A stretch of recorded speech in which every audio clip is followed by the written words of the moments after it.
मौलाना साहब जो YouTube channel ज़रूर subscribe कंदा। हाँ दुनिया के अंदर तक मुख्तलिफ़ शयूं नज़र ईंदियूं, मुख्तलिफ़ तव्हांखे मज़हब जेको नज़र ईंदा।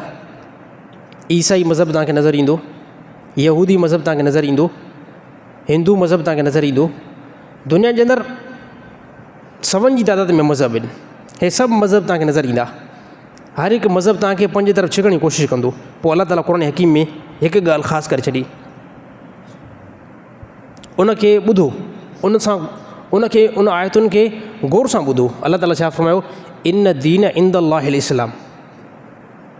मां अलाह वटि जेको मोतबर मज़हब आहे, मां अलाह वटि जेको ताज़ीम वारो मज़हब आहे, दीन आहे, अलाह ताला फ़रमायो उहो दीन इस्लाम वारो दीन आहे। उहो दीन इस्लाम वारो आहे। जेकॾहिं तव्हां इस्लाम दीन खे फॉलो नाहे कयो, इस्लाम दीन खे तव्हां वरितो नाहे, दुनिया जे ॿिए कंहिं मज़हब खे तव्हां वरितो आहे, ऐं ज़ाहिरी तौर में भले तव्हांखे कामयाबी नज़र अचे, पर असुली में तव्हां कामयाबु न आहियो। अल्लाह जी किताब जेकी आख़िरी किताब आहे, उन किताब इहो ॻाल्हि बयानु करे छॾी त अल्लाह वटि जेको ताज़ीम वारो दीन आहे उहो दीन इस्लाम आहे। ऐं हर ज़माने में हर पैगम्बर जो दीन इस्लाम ई रहियो आहे। इस्लाम जी माना छा थी बीहे? इस्लाम जी माना आहे सलामती वारो मज़हब। इस्लाम जी माना आहे एतदाल वारो मज़हब। इस्लाम जी माना आहे अमुन वारो मज़हब। इस्लाम जी माना आहे इख़लाक़ वारो मज़हब। हे सभु इस्लाम जी माना आहिनि। इस्लाम जेको हया खे बयानु कयो आहे, इस्लाम जेको एतदाल खे बयानु कयो आहे, इस्लाम जेको अमुन खे बयानु कयो आहे, शायदि दुनिया जे अंदरि कंहिं मज़हब उनखे बयानु न कयो आहे। कंहिं बि मज़हब उनखे बयानु न कयो आहे। इस्लाम हमेशह अमुन खे बयानु कयो आहे। इस्लाम क़त्लो गारत खां रोकियो आहे, हर मौक़े ते फ़साद खां इस्लाम रोकियो आहे। इंसान जे क़त्ल खां इस्लाम रोकियो आहे। हा, पोइ अलाह ताला क़ुरान हकीम में कुझु मक़ामात ते फ़रमायो त जेकॾहिं अगरि कोई बि तव्हां सां क़िताल करे, तव्हां सां जंग करे, पोइ अलाह ताला फ़रमायो तव्हां बि उन सां क़िताल कयो। पहिरियों फौरी तौर क़िताल जो हुकुम न आहे। नबी सल्लल्लाहु अलैहि वसल्लम इब्तिदा में ऐलान नबूत कई मके जे अंदरि, मक्का जी सरज़मीन ते हुया, उते तबलीग शुरू कयूं, उते अलाह ताला जो दीन बयानु करणु शुरू कयूं। पोइ दीन बयानु थींदो रहियो, कंहिं क़िस्म जो कोई क़िताल जो उते हुकुम न हुयो, क़िताल न थियो। नबी सल्लल्लाहु अलैहि वसल्लम मदीने जी तरफ़ जीअं आया, फौरी तौर नबी सल्लल्लाहु अलैहि वसल्लम क़िताल जो हुकुम न ॾिनो। अलाह जे नबी पहिरियों ख़त मोकिलिया, मुख़्तलिफ़ कंट्री जी तरफ़, मुख़्तलिफ़ भाषाउनि जी तरफ़ ख़त अलाह जे नबी मोकिलिया। ख़त मोकिले करे पोइ नबी सल्लल्लाहु अलैहि वसल्लम फ़रमायो त जेकॾहिं अगरि तव्हां असांजी इत्तबा कयो था, जेकॾहिं मूंखे रसूल तस्लीम कयो था, हिन सरज़मीन ते अगरि कंहिंजी ख़िलाफ़त हलंदी, अगरि कंहिंजो हुकुम हलंदो, क़ानून हलंदो, उहो अकेले अलाह जो हलंदो। कहिड़ी बेस ते? त हिन काइनात खे अलाह बनायो आहे। हिन काइनात खे कंहिं तख़लीक़ ॾिनी आहे? हिन काइनात खे तख़लीक़ अलाह ॾिनी आहे। ज़मीन खे अलाह बनायो आहे, आसमान खे अलाह बनायो आहे। त पोइ इन दुनिया जे अंदरि क़ानून बि उन अलाह जो हले। तव्हांजे इंसाननि जो पंहिंजो क़ानून बिल्कुलु न हले। त पोइ इन बेस ते नबी सल्लल्लाहु अलैहि वसल्लम मुख़्तलिफ़ इलाइक़नि जी तरफ़ ख़तनि खे मोकिलियो। ख़त नबी सल्लल्लाहु अलैहि वसल्लम मोकिलिया साहबा जे ज़रिए सां मुख़्तलिफ़ बादशाहनि जी तरफ़। बादशाह उन ख़तनि खे पढ़ियो। पोइ काफ़ी बादशाहनि उन इताद कई त ठीकु आहे, असां फौरी तौर तव्हां सां इनकार नथा कयूं, असांखे कुझु सोचण जो मौक़ो खपे, टाइम टेबल खपे, कुझु असांखे मोहलत खपे। त नबी सल्लल्लाहु अलैहि वसल्लम मोहलत ॾिनी। पोइ उन खां बाद में काफ़ी बादशाहनि जेको आहे इस्लाम तस्लीम कयो ऐं काफ़िनि जेको आहे इनकार कयो। जॾहिं उन्हनि इनकार कयो, पोइ नबी सल्लल्लाहु अलैहि वसल्लम हुकुम ॾिनो जिहाद जो। जिहाद जो हुकुम नबी सल्लल्लाहु अलैहि वसल्लम छॾे करे ॾिनो, हालांकि इस्लाम त अमुन जो हुकुम थो करे। इन बेस ते त हिन पूरी काइनात जे अंदरि कुफुर खां वधीक कोई बिगाड़ न आहे। कुफुर खां वधीक हिन पूरी काइनात जे अंदरि कोई बिगाड़ न आहे। वॾे में वॾो हिन दुनिया जे अंदरि जेको बिगाड़ आहे उहो कुफुर जो आहे, उहो बेदीनी जो आहे। ऐं कुफुर फ़साद जे तरफ़ इंसान खे छिकींदो आहे, ऐं नबी इंसान खे अमुन जी तरफ़ छिके थो। पोइ अलाह जे नबी हुकुम ॾिनो त हाणे जिहाद जे अंदरि लहो। जिहाद जी हिकमत इहा ई हिकमत आहे त इहे जेके काफ़र आहिनि, इन काफ़रनि खे जेकॾहिं क़तलु कयो वियो, इहे काफ़र 100 जी तादाद में आहिनि। अगरि जेकॾहिं इनखे हिन टाइम क़तलु न कयो वियो, सुभाणे इहे 1000 जी शिकिल इख़्तियार कंदा, कुझु टाइम खां बाद में इहे लख जी शिकिल इख़्तियार कंदा, करोड़ों जी शिकिल इख़्तियार कंदा, इस्लाम खे फॉलो न कंदा, इस्लाम मज़हब खे न मञींदा, पोइ छा कंदा, पंहिंजे कुफ़ुर जे अंदरि सरकश थी वेंदा ऐं पोइ दुनिया जे अंदरि फितनो ऐं फ़साद फैलाईंदा। इन जे करे नबी ईंदो आहे दुनिया जे अंदरि अमुन खे खणी करे, एतदाल खे खणी करे। त अल्लाह ताला फरमायो, मां अल्लाह जो जेको दीन आहे उहो दीन इस्लाम आहे। हर नबी जो दीन जेको आहे इस्लाम रहियो आहे। पोइ त जेके पैगम्बर मक़सदु हिकिड़ो कहिड़ो, ला इलाहा इल्लल्लाह। आदम अलैहिस्सलाम खां वठी करे ईसा अलैहिस्सलाम ताईं सभई पैगम्बर आया, इहा ई ॻाल्हि कयूं त ला इलाहा इल्लल्लाह। पहिरियों हर पैगम्बर जो कलमो इहो ई आहे त सर दुनिया खां कुझु न थींदो आहे, दुनिया खां कुझु बि न थींदो आहे, दुनिया जे माल मिल्कियत खां कुझु न। हा, तासुर वठो अल्लाह जी ज़ात खां, अल्लाह जी ज़ात खां तासुर वठो, ऐं तव्हांजे मामलात खे बनाइण वारो ऐं बिगाड़ण वारो उहो अल्लाह ई आहे। कॾहिं अल्लाह ताला मामलात बहितर तव्हां न करे छॾींदो जेकॾहिं तव्हांजा नेक अमाल आहिनि, ऐं तव्हांजा अमाल जेकॾहिं ख़राबु थी विया, अल्लाह ताला तव्हांजे मामलात खे बिगाड़ींदो। त पोइ अल्लाह ताला ॿिए मक़ाम ते फरमायो, वमन यब्तग़ी ग़ैरल इस्लाम दीनन फलन युक़बल मिन्हु। जेको इस्लाम खां अलावा ॿिए कंहिं मज़हब खे फॉलो करण जी कोशिशि करे थो, ॿिए कंहिं मज़हब में दाख़िल थियण जी कोशिशि करे थो, अल्लाह ताला फरमायो फलन युक़बल मिन्हु। अल्लाह वटि कंहिं क़िस्म जो कोई बि क़बूल न आहे। तमामु घणा असांजा मुस्लमान बेवकूफ़, सर असांखां त हिंदू भला आहिनि, असांखां हिंदू भला, असांखां ईसाई भला, असांखां यहूदी भला, असांजा बेवकूफ़ आहिनि जाहिल मुस्लमान। इहा ॻाल्हि छाजी का कंदा आहिनि, दीन न आहे, इस्लाम न आहे, क़ुर जी तालीम न आहे, बिल्कुलु ग़लति ॻाल्हि आहे। अदना खां अदना मुस्लमान, अदना खां अदना मुस्लमान दुनिया जे तमामु काफ़रनि खां बहितर आहे। कहिड़ी बेस ते?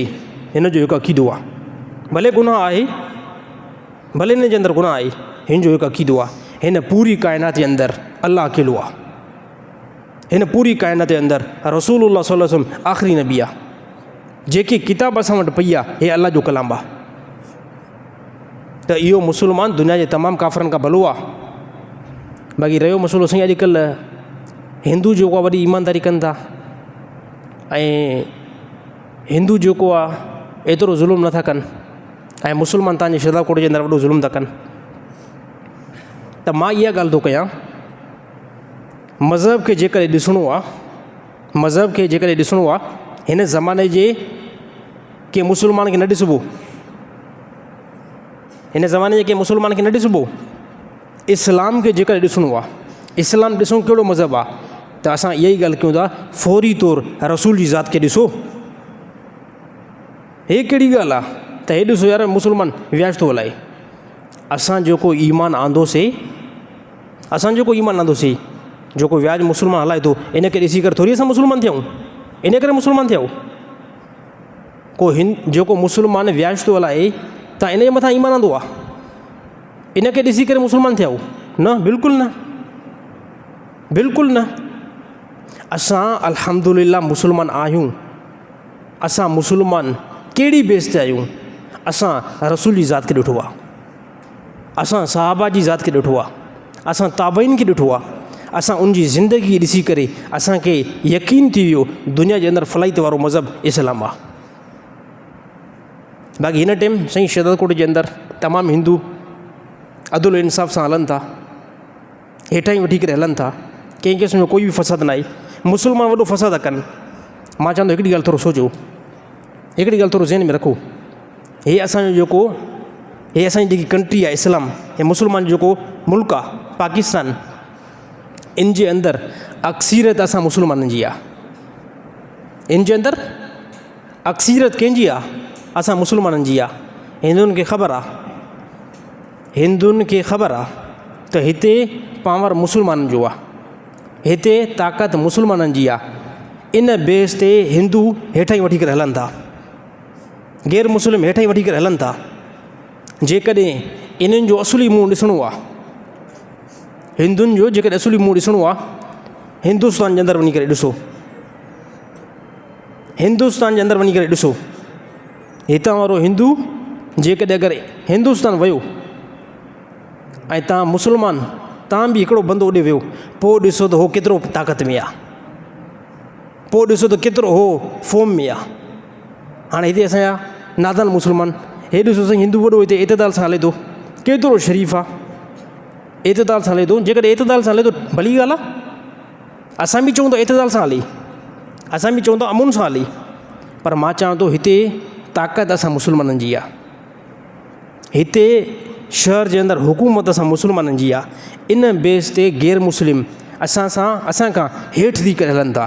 पर जेकॾहिं अगरि तव्हां कोई बि बंदो हिंदुस्तान वञी मुस्लमान, पोइ उते ॾिसो त इहे हिंदू केतिरी शिदत में आहिनि,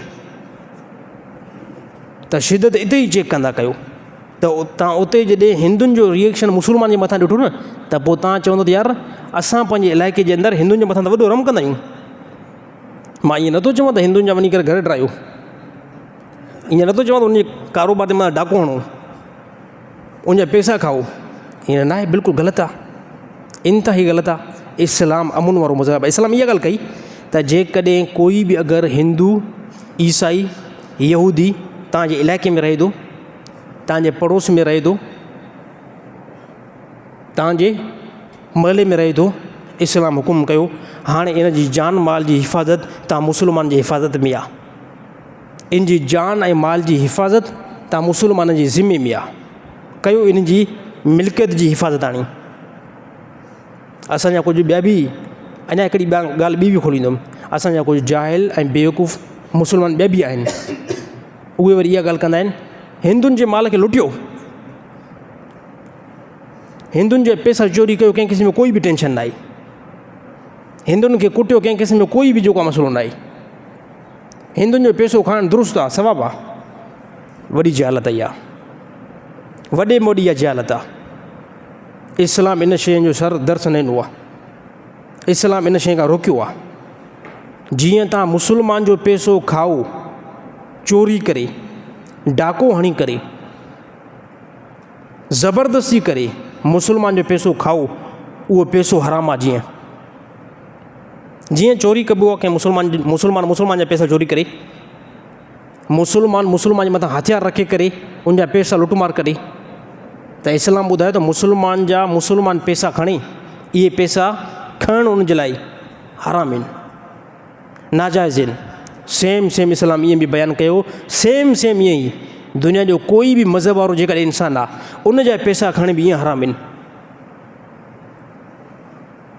त मुस्लमान जेके पंहिंजे दीन खां परे आहिनि, उहे इन ॻाल्हि खे पंहिंजे खे खोपड़ी मां कढी छॾनि त सर हिंदुनि जा पैसा खणो, चोरी कयो, दुकान में घिरो, दादागिरी कयो, उनजो पैसो खणणु दुरुस्त आहे। बिल्कुलु इंतिहाई ग़लति। इहा ॻाल्हि क़ुरान हदीस खां ख़िलाफ़ु थी वञे, गुनाहगार थींदो। क़यामत ते इहो गैर मुस्लिम तव्हां ॾाढो बीठो हूंदो, इनखे तव्हांखे रक़म ॾियणी पवंदी,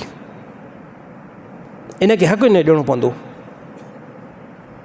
ऐं 3 नंबर ते न असांजा मुस्लमान, जो मां किथे हिकु वीडियो बि ॾिठुमि, जो हिकु मुस्लमान आहे ऐं हिकु हिंदू खे ज़ोरी जेको मुंहं में चंबा थो हणे ऐं उनखे कुटे थो, उनखे चवे थो त चओ जेको ला इलाहा इल्लल्लाह,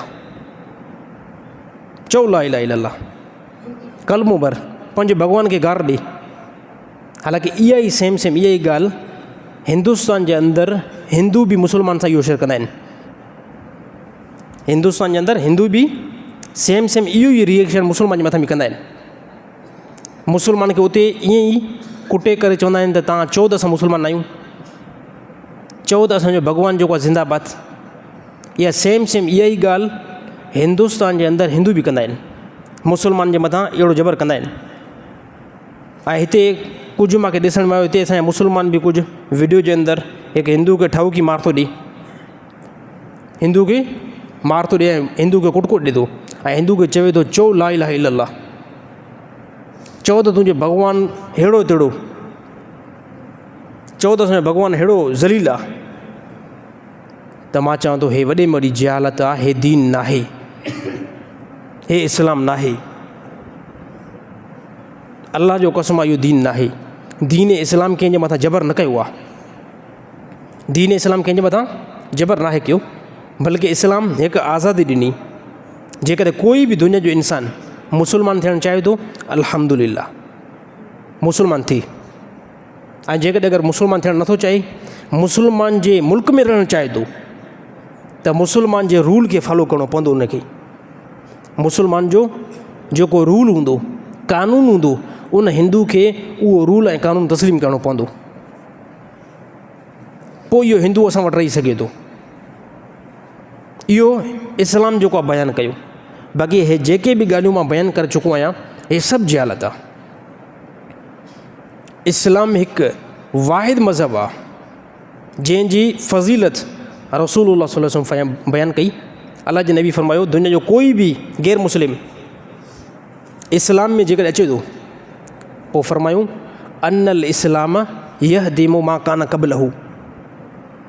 इस्लाम हिकु उहो मज़हब आहे, कोई बि दुनिया जो इंसानु इस्लाम जी तरफ़ आयो, दीन इस्लाम जे अंदरि आयो ऐं चई ला इलाहा इल्लल्लाह मुहम्मद रसूलुल्लाह, पोइ हिते 60 साल ज़िंदगी हुयसि, ईसाई हुयो 60 साल ज़िंदगी हुयसि, यहूदी हुयो 60 साल ज़िंदगी हुयसि, ज़िमी हुयो, वाणियो हुयो, अची करे 60 साल जी उमिरि खां बाद में कलमो थो भरे, 70 साल जी ज़िंदगी खां बाद में अची करे कलमो थो भरे, 100 साल जी उमिरि में कलमो थो भरे, त रसूलुल्लाह सल्लल्लाहु अलैहि वसल्लम बयानु कयो।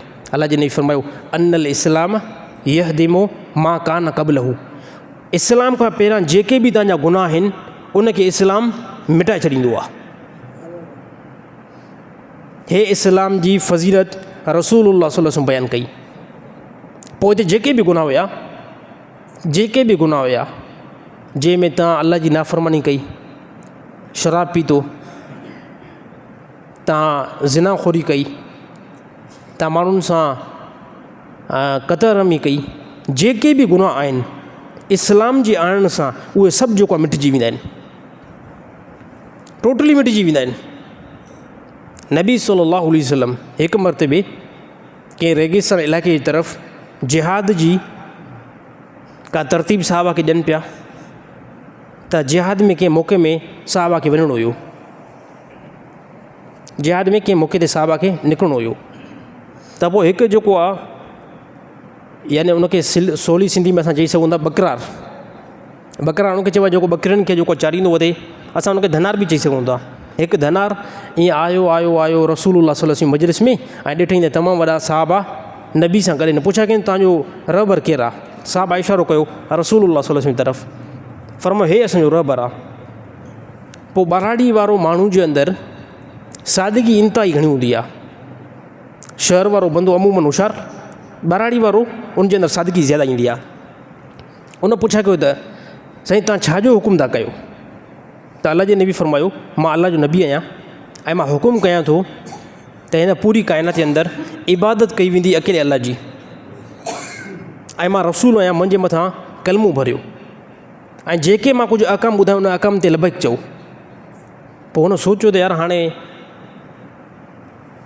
नबी सल्लल्लाहु अलैहि वसल्लम जी तरफ़ चहिरो मुबारक ॾिसी करे चए हे जेकी शख़्सियत आहे, हे शख़्सियत मूंखे दुरुस्त ई लॻे थी, यानी ग़लति नथी लॻे, छो त रसूलुल्लाह सल्लल्लाहु अलैहि वसल्लम चहिरे जे अंदरि अल्लाह ताला अहिड़ी रौनक रखे छॾी आहे, अहिड़ो हुस्न रखे छॾियो आहे जो अॻिते काफ़र ॾिसी करे, काफ़ी काफ़रनि ईअं ईमान आंदो नबी सल्लल्लाहु अलैहि वसल्लम ॾिसी करे।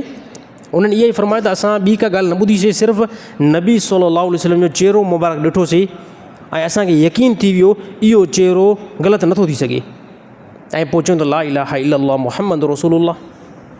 पोइ इहो जेको धनार हुयो इन बि चयो त साईं तव्हांजो चहिरो जेको आहे, चहिरो मुबारक आहे, इहो मूंखे दुरुस्त लॻे थो। पोइ मूंखे जेको आहे तव्हां ईमान सां नवाज़ियो। पोइ अल्लाह जी नबी उनखे हुकुम कयो त ला इलाहा इल्लल्लाह मुहम्मद रसूलुल्लाह, इस्लाम में दाख़िल थियण जो जेको हुकुम हुयो अल्लाह जी नबी उनखे सेखारियो, मुस्लमान थी वियो। अल्लाह जे नबी खां पुछे कि साईं हे जेके ॿकरियूं आहिनि, हाणे इहे ॿकरियूं मां पाण वटि ई रखां या उन मालिक खे वापसि करे ॾेई अचां जेको काफ़र आहे? त पोइ नबी सल्लल्लाहु अलैहि वसल्लम फ़रमायो पराई मिल्कियत कंहिं क़िस्म जो कोई गसब नाहे कई वेंदी। इस्लाम उहो मज़हब आहे जेको चवंदो आहे त पंहिंजी शइ खे इस्तेमालु कयो, ॿिए कंहिंजी शइ खे इस्तेमालु बिल्कुलु बि न कयो। त इहा मुकमल जेके ॿकरियूं आहिनि या माल आहे इहो तूं वापसि हुन काफ़र खे ॾेई ईंदे। त पोइ चई साईं मां इनखे तकड़ में ॾेई करे पोइ मां तव्हांजी तरफ़ मोटी थो अचां ऐं पंहिंजे मालिक खे जेको न ॿुधाईंदुमि। पोइ इहो जीअं जो वियो वरी जानवर उते रखे करे मोटी आयो, उते बीहारे करे पोइ मोटी आयो, कंहिं बि बहाने सां मोटी आयो। अची करे नबी सल्लल्लाहु अलैहि वसल्लम ॾाढो वेठो। हाणे साहबा इन टेम मुकमल जिहाद में तयारु हुया ऐं जिहाद अनकरीब स्टार्ट थियण वारो हुयो, फौरी तौरु स्टार्ट थियण वारो। हे बि अची करे चई साईं मूंखे हुकुम कयो, इस्लाम कहिड़ी कहिड़ी शयुनि जो हुकुम थो करे हिन टाइम मां कहिड़ी शयुनि जे मथां अमल कयां। अलाह जी नबी फरमाए हिन टाइम नमाज़ जो टाइम त नाहे, हिन टाइम नमाज़ जो हुकुम न, हिन टाइम नमाज़ जो टाइम न आहे। यानी को अहिड़ो टाइम हुयो जो ज़ोर असर मग़रिब नमाज़ अञा टाइम हुनजो न आयो हुयो। पोइ चई साईं हाणे ॿियो को हुकुम, अलाह जी नबी फरमाए रमज़ान बि न आहे जो रोज़ा हिन टाइम तूं रखे, हज जो महीनो बि न आहे जो तूं हिन टाइम हज करें।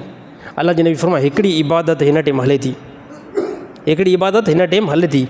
अलाह जी नबी फरमायो हे जिहाद जेको आहे इहा हिकु इबादत हिन टाइम हले थी, इन में वञी करे शिरकत कर, इन में शिरकत कर। इहो जीअं जो ॿारहाड़ी वारो साहबी वियो, साहबा जे मजमे में मिली करे ऐं जिहाद में निकितो। जिहाद बि क़रीब हुयो, एतिरो परे न हुयो। पोइ क़िताल हलियो काफ़रनि सां क़िताल हलियो, लड़ाई हली। पोइ हली करे इहो इते ई साहबी जेको आहे शहीद थी वियो। जॾहिं शहीद थी वियो त पोइ साहबा बक़ाया जेको हिनखे सुञाणनि न पिया, बक़ाया साहबा हिनखे न पिया सुञाणनि। छाजे करे त उन्हनि खे त ख़बर हुई न त कल्ह जेके साहबा असां सां गॾु हुया या टियों ॾींहुं या चोथों ॾींहुं या यकीन जेके असां सां गॾु असां उन्हनि खे त सुञाणियूं था, हिन खे असां नथा सुञाणियूं। पोइ हिकु मैदान ते उहो शहीद थी वियो ॿारहाड़ी वारो। पोइ हुनजो लाश पियो हुयो। पोइ साहबा जो गोड़ थी वियो हुनजे मथां, मजमू ज़्यादा थी वियो। पोइ अलाह जी नबी फरमाए मजमू छॾियो आहे साहबिन जो लाश जे मथां। चई साईं हिकिड़ो शख़्स आहे हुनखे असां सुञाणियूं नथा, इहे असांजी तरफ़ां शहीद थियो आहे। अलाह जे नबी अची करे जीअं जो नबी सल्लल्लाहु अलैहि वसल्लम खे ॾिठो, अलाह जे नबी फरमायो त सुबहान अल्लाह, ॾिसो अल्लाह जो मोमिन सां अजीब मामलो आहे। अलाह जे नबी फरमायो ॾिसो न हिन नमाज़ पढ़ी, न हिन रोज़ा रखिया, न हे जिहाद में हलियो, सिर्फ़ु हाणे इस्लाम क़बूल करे ऐं जिहाद में निकितो आहे। नबी सल्लल्लाहु अलैहि वसल्लम फरमायो जन्नत में पहुची वियो। हे छा आहे? हे इस्लाम आहे। अनल इस्लाम यहदी मा कान क़बलहू, इन ई ॾींहं जे अंदरि मुस्लमान थियो आहे, इन ई ॾींहं जे अंदरि रसूल सां गॾु बीठो, इन ई ॾींहं जे अंदरि साहबा सां जिहाद में निकितो ऐं इन ई ॾींहं जे अंदरि शहीद थी वियो। हे इस्लाम मज़हब आहे जेको पूरी ज़िंदगी जा गुनाह मिटाए छॾियईं, पूरी ज़िंदगी जा। हिकु ॿियो बि वाक़ियो इंतिहाई अजीब पियो अचे त नबी सल्लल्लाहु अलैहि वसल्लम जे आॾो हिकु शख़्स आयो, हिकु साहिबु उहो मुस्लमान थियो। मुस्लमान उहो जीअं जो थियो त पोइ इन चयो त साईं कुफुर जे ज़माने जे अंदरि तव्हां हदीस जो बयानु कई, अलाह जे नबी खे उन साहिब जो तव्हां हदीस जो बयानु कई त अनल इस्लाम यहदी मा कान क़बलहू, जेको इस्लाम खां पहिरां जेके बि शयूं आहिनि उहे मुनहदिम थी वियूं, उहे ख़तमु थी वियूं। छा इस्लाम खां पहिरां कोई बंदो वॾे में वॾी नेकी करे, वॾी नेकी करे, छा उहा नेकी बि मिटिजी वई? अलाह जे नबी फरमायो नेकी बि मिटिजी वई। कुफुर जे ज़माने में नेकी मोतबर न हूंदी आहे, कुफर जे ज़माने में नेकी मोतबर न हूंदी आहे। हिन टाइम जेकॾहिं पूरी दुनिया जे अंदरि कोई बि काफ़र फलाही कमु थो करे, कोई हिंदू ईसाई यहूदी फलाही कमु यानी इंसान खे रिस्पेक्ट ॾिए थो, का अस्पताल बनाए छॾियूं न, को बहितरीनु हिकु हॉल ठाराए छॾियईं जंहिंमें ग़रीब माण्हू अचनि ऐं आराम कनि, को पार्क ठाराए छॾियईं इंसान जी ख़िदमत लाइ, त इन काफ़र खे इहा शइ आख़िरत में न मिलंदी। कहिड़ी बि हिते त इहे तमामु शयूं मोतबर उन टाइम थींदियूं आहिनि जॾहिं बंदो मुस्लमान थिए, जॾहिं बंदो ईमान वारो हुजे। पर ईमान वारो न आहे त इहे शयूं जो बदिलो मिलंदो, पर कहिड़े टाइम? दुनिया जे अंदरि इहा शइ वापसि रिकवर थींदी। कोई काफ़र 1 लख रुपियो कंहिं इंसान जे मथां ख़र्चु कयो त अल्लाह ताला वापसि कंदो, 2-3 लख हिन खे वापसि दुनिया में ॾेई छॾींदो। मुस्लमान नेकी कंदो आहे, अल्लाह ताला 10 हिसा दुनिया जी तरफ़ वापसि कंदो आहे ऐं 70 हिसा अल्लाह ताला उनजे आख़िरत में रखंदो आहे, जेके हिन टाइम असांखे ज़ाहिर नथा थियनि। 10 हिसा अल्लाह ताला जो वाइदो आहे त उनखे 10 असां दुनिया जे अंदरि वापसि कंदासीं ऐं इनखे 70 जेको असां आख़िरत ॾींदासीं। हे मुस्लमान सां ख़ासि आहे। त उहो साहिबी उन चयो साईं मां कुफर जे ज़माने जे अंदरि तमामु वॾी नेकी कई आहे। त नबी सल्लल्लाहु अलैहि वसल्लम फरमाए बार बार जेकॾहिं इसरा करे उहा नेकी पई बयानु कर। त उन चयो त साईं मां कुफर जे ज़माने जे अंदरि जंहिं टाइम जवान हुयुमि त असांजे काफ़रनि जे अंदरि जहालियत जे अंदरि औरतुनि खे क़तलु कयो वेंदो हुयो, नंढी छोकिरियुनि खे क़तलु कयो वेंदो हुयो। त पोइ मां छा कंदो हुउमि त उहे छोकिरियूं उन्हनि खां पैसनि ते वठी करे उन्हनि खे चवंदो हुउमि त यार तव्हां त हुनखे हिन छोकिरी खे उहे बि क़तलु करे छॾींदो। हाणे तव्हां हीअं कयो, तव्हां मूंखां पैसा वठो, कुझु तव्हां छा वठो, उनजे वालिदिन यानी उन पीउ मूंखे हीअं चवंदो हुउमि त मूंखां पैसा वठो ऐं इहा छोकिरी मूंखे ॾियो। त पोइ उन्हनि जा पीउ मां ख़ुशि थी वेंदा त छोकिरी क़तल खां बि बचे थी ऐं पैसा बि मिलनि था, इहा त ॻाल्हि भली आहे। पोइ चई साईं मां ईअं करणु शुरू कयुमि, मां ईअं औरतूं वठंदो हुयुमि, पोइ उनजी मां तरबियत कयुमि, पोइ उन्हनि खे मां बुलूगत ताईं पहुचायुमि। पोइ वरी छा कयुमि त मां उनजो निकाह कंदो हुयुमि। पोइ फरमायूं त ए अलाह जा नबी अहिड़ियूं 70 औरतुनि जो मां पालना करे उन्हनि खे निकाह कराए छॾियुमि। ऐं हक़ीक़त में जेकॾहिं इहा नेकी ॾिठी वञे त तमामु वॾी नेकी आहे। त पोइ नबी सल्लल्लाहु अलैहि वसल्लम फरमायो त जंहिं उमिरि जे अंदरि तूं मुस्लमान थियो आहे, छो त उहो जेको जॾहिं मुस्लमान थियो न उहो साहिबी, त उनजी उमिरि जेकी नंढी उमिरि न हुई, उनजी उमिरि नंढी न हुई, उनजी उमिरि तमामु वॾी हुई। अलाह जे ने फरमायो जंहिं उमिरि जे अंदरि तूं मुस्लमान थियो आहे, इन उमिरि जे अंदरि अमूमन काफ़र मुस्लमान न आहिनि थींदा। हे जेकी तुंहिंजी पोयां नेकी आहिनि, इन नेकी जे बदौलत अलाह ताला तोखे इस्लाम जी दौलत सां नवाज़ियो आहे। इन नेकी जे करे अलाह ताला तोखे इस्लाम जी दौलत सां नवाज़ियो आहे। त मुंहिंजा भाउर दोस्तो, हे फलाहियत वारो मज़हब आहे। इस्लाम जे हर हिकु अहकाम खे, हर हिकु शइ खे असां मज़बूती सां खणी करे हलंदासीं, असां कामयाबी ऐं मंज़िल मक़सूद ते पहुचंदासीं। दुनिया जे अंदरि पंहिंजे मक़सद खे यादि कयो, दुनिया जे अंदरि पंहिंजे मक़सद खे यादि कयो। असांजो मक़सदु आहे अलाह ताला जे अहकाम जी तकमील, अलाह ताला जे अहकाम ते 100% हलणु। हे दुनिया में अचण जो मुजीब रहमान जो मक़सदु ऐं जेको हिते मजमू वेठो आहे तव्हांजो बि मक़सदु इहो ई आहे।